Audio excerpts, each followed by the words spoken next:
of the things that's happened this summer is we went into a little bit of a dry spell right after planting. We got some rains and plants really grew fast. We were having trouble bringing enough nutrients into the plant to meet daily demand. So while we were growing really fast, we were also depleting our plant resources, and we couldn't replace them with what we were bringing in the roots fast enough. So that led to some problems with relocating things like potash in the stalks. One of the symptoms of potash drawdown can be cotton pith, which can be seen here on the side, can be seen here from a more center point of view.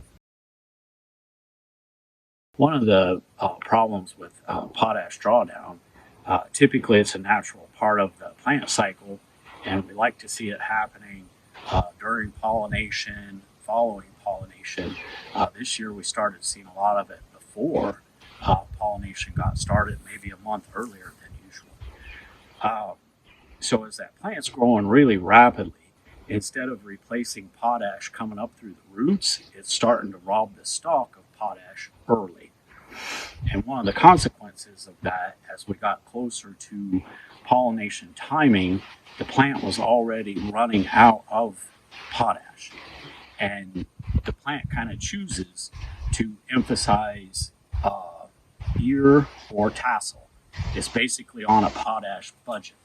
And so it has to emphasize the ear because that's ultimately where the seed is going to be.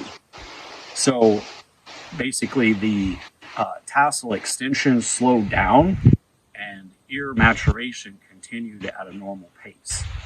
And that's where we got some of this early silk growth before and continuing while our tassels were falling behind or not fully emerging.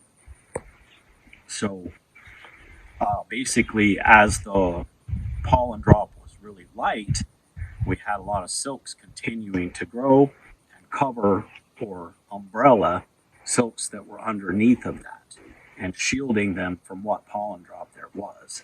When that happened, that led to some of these poor pollination scenarios we're seeing. So kind of a combination where some of the plants that maybe were lacking in root systems, some of the timing of planting is playing a big factor in this, where maybe they were more prone to that really rapid growth when the weather changed and we got a little moisture and those plants really took off. So there's some hybrid interactions there as well. So there's several things that kind of stacked up to lead us to this scenario.